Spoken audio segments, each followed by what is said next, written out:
Hello students. Now this is the Hindi explanation of the lesson A New Name. ये एक story है जिसमें एक 10 साल की बच्ची जो कोरिया की है, कोरियन गर्ल, और उसके भाई की स्टोरी है। ये 1914 के ज़माने की स्टोरी है जब जापान ने कोरिया पे अटैक किया था और उसको जीत लिया था। उस वक्त कोरिया के लोग बहुत उदास थे और उन्हें बिल्कुल भी फ्रीडम नहीं था कि वो अपनी हिस्ट्री को, अपने कल्चर को फॉलो करें। यहाँ तक कि वो अपनी लैंग्वेज भी नहीं बोल सकते थे, उन पर बहुत ज़्यादा बाउंडेशन रखी गई थी। अचानक एक नया लॉ आता है कि जितने कोरियंस हैं उन्हें अपने नेम जो है जैपनीज़ में रखने होंगे। अब उन दो बच्चों के फादर को पता था कि हाँ, इस लॉ को हमें फॉलो करना होगा वरना हमें बहुत स्ट्रिक्ट पनिशमेंट झेलना पड़ेगा। तो वो अपने बच्चों का नाम इस तरह से रखते हैं कि वो जैपनीज़ नाम तो रहे लेकिन उनका जो कोरियन रूट है वो ना छूटे और वो बना रहे।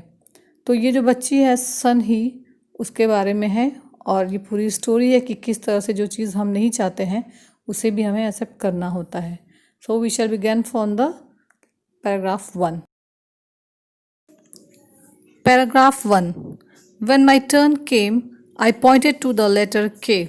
यहाँ पे वो 10 साल की बच्ची कोरियन गर्ल जिसका नाम सुन ही है, वो क्या कहती है कि जब मेरा टर्न आया कि मैं किस लेटर से अपना नाम चूज़ करूँ तो मैंने के लेटर पे पॉइंट किया। Abbu ji gave me a new name and I went around whispering over and over. Abbu ji क्या है? कोरियन वर्ड है फादर के लिए। तो इनके फादर ने इनको एक नया नाम दिया जिसको मैंने धीरे धीरे बोलना स्टार्ट किया। कियोको, कैनियामा कियोको, कियोको। तो वो नाम क्या था? वो नाम था Kiyoko. Paragraph 2। Japanese family names are usually long.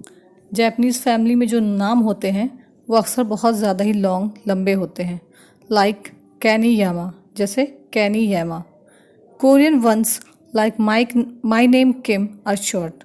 अब कोरियन नेम जैसे किम ये बहुत छोटे होते हैं।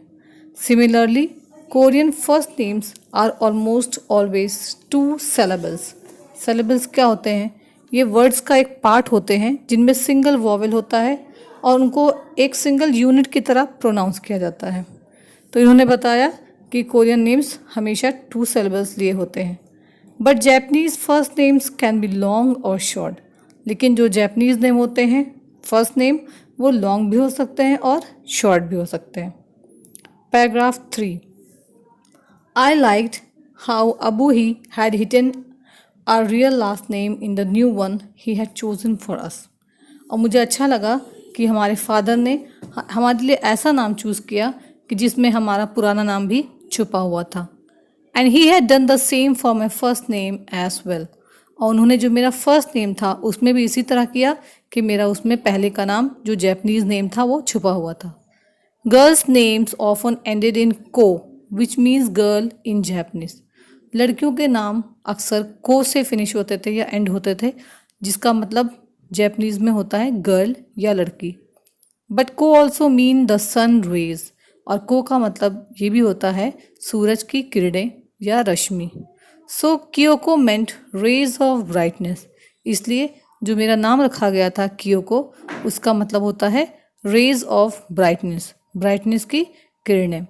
The same as my real name. और जो मेरा असली नाम था उसी की तरह इसका मीनिंग भी सेम वही था। And yet while I could accept Kaneyama Kyoko as a name, I could not think of it as my name। और फिर मुझे ये नेम एक्सेप्ट करना पड़ा लेकिन फिर भी मुझे नहीं लगता था कि ये मेरा ही नाम है। Paragraph 4। For the next few days there was terrible confusion at school. अब स्कूल में कुछ दिनों तक तो अजीब सा कन्फ्यूज़न वाला माहौल हो गया था क्योंकि हर किसी को अपने नए जैपनीज़ नेम से बुलाना पड़ता था और ऐसा लगता ही नहीं था कि वो हमारा अपना नाम है। तो बच्चे बहुत कंफ्यूज हो रहे थे कि ये किसको पुकारा जा रहा है। We had to call our classmates only by their Japanese names. हमें अपने क्लासमेट्स को सिर्फ उनके जैपनीज नाम से बुलाना होता था। Suddenly the girl across the aisle from me was Megumi, not my Ang Jin. Aisle क्या है? What is aisle? एक लंबा पतला रास्ता होता है जो रोज ऑफ सीट्स, जो सीट्स की हमारी रोज होती है क्लास में या एरोप्लेन में, उसके बीच का जो पतला रास्ता होता है वो एल कहलाता है। तो अब वो लड़की जिसका नाम माई अंगजिन था वो उस रास्ते से गुजरी, लेकिन अब उसका नाम माई अंगजिन नहीं था, उसका नाम था Megumi. And the boy who sat behind me was Masato instead of Yong Won. और मेरे पीछे जो लड़का बैठा था जिसका नाम योंग वॉन था, उसका भी चेंज हो गया था, अब उसका नाम मसैडो था। Paragraph 5, our teacher try to be patient with us. अब हमारी टीचर जो थी वो बहुत धैर्य से हमारे साथ बिहेव कर रही थी, उनको बहुत संयम रखना पड़ रहा था। If we forgot and used our classmates real names she prompted us gently at first but more sternly as the days passed. अगर हमारे मुंह से गलती से हमारे क्लासमेट्स का असली नाम निकल जाता था तो हमें प्रॉम्प्ट करती थी, यानी कि हमें एनकरेज करती थी। पहले शुरू में बहुत जेंटली, बहुत प्यार से, लेकिन बाद में जैसे जैसे दिन गुजरते गए और फिर भी हम उनका पुराना ही नाम लेते थे तो थोड़ा सा वो स्ट्रिक्ट हो जा रही थी। I was a good student, I had never once given the teacher cause to beat me. मैं एक अच्छी स्टूडेंट थी और मैंने कभी टीचर को मौका नहीं दिया कि वो मुझे मारे, क्योंकि मैं हमेशा डिसिप्लिन में रहती थी और उनका कहना मानती थी। I was very careful to use everyone's Japanese name and to respond when anyone said Kyoko. मैं बहुत केयरफुल थी, मैं बहुत ध्यान रखती थी, मैं हर बच्चे का जैपनीज़ नेम बिल्कुल ठीक से लेती थी और जब कोई मुझे क्योको बुलाता था तो मैं बहुत अच्छा रिस्पॉन्ड करती थी कि हाँ ये मेरा ही नाम है, even though it felt as if they were talking to someone else. ऐसा लगता था कि वो किसी और को बुला रहे हैं, फिर भी मैं फ़ौरन रिस्पॉन्ड करती थी कि हाँ वो मुझे ही बुला रहे हैं। But the next day, my brain grew tired of being careful every single minute and it happened.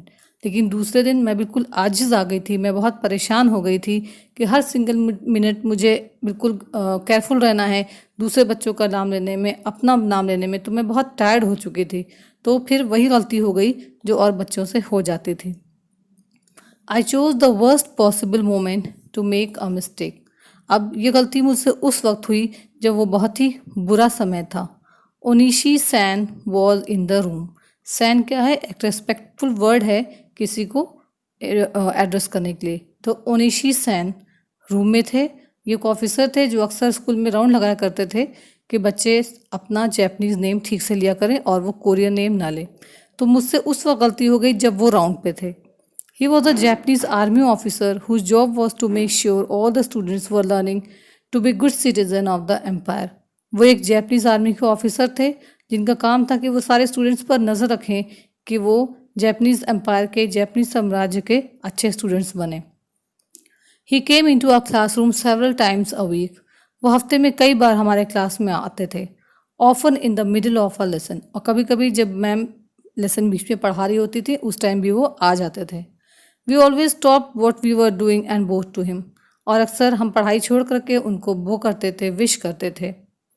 Then he would stand at the back of the room and observe us for a while. फिर वो पीछे जा करके थोड़ी देर के लिए खड़े हो जाते थे और हम सबको ऑब्जर्व करते थे, हम सब पे ध्यान देते थे। I could tell he made the teacher nervous. और मैं ये आसानी से कह सकती हूँ कि जितनी देर वो वहाँ खड़े रहते थे हमारी टीचर बहुत नर्वस हो रहती थी।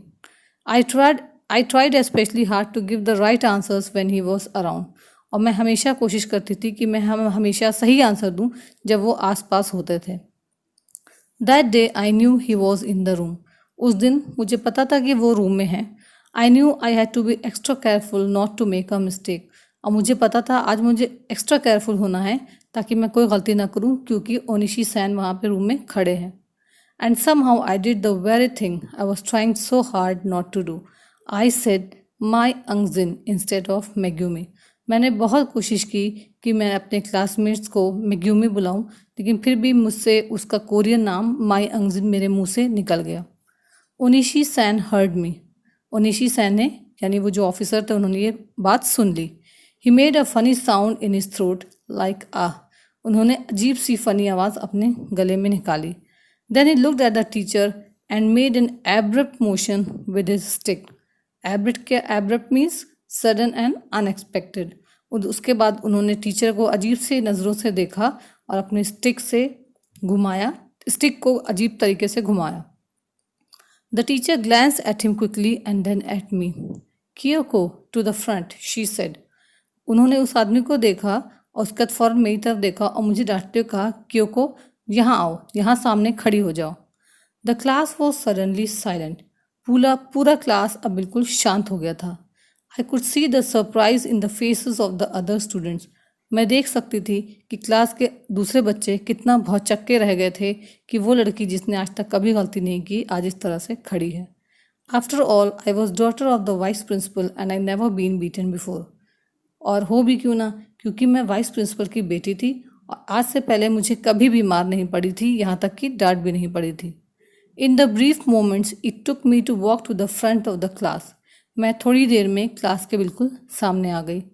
आई सॉ द टीचर्स फेस। मैंने अपनी टीचर का चेहरा देखा।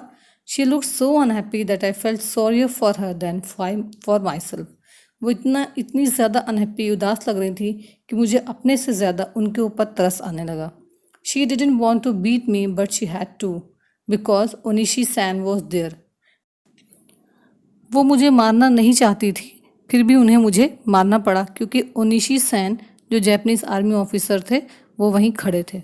It was so unfair. ये कितना गलत है। First our names were taken away and then we weren't given any time to learn each others new names. पहले तो हमारा अपना नाम हमसे छीन लिया गया, उसके बाद हमें मौका भी नहीं दिया गया कि हम इन नए नामों को सीख सकें।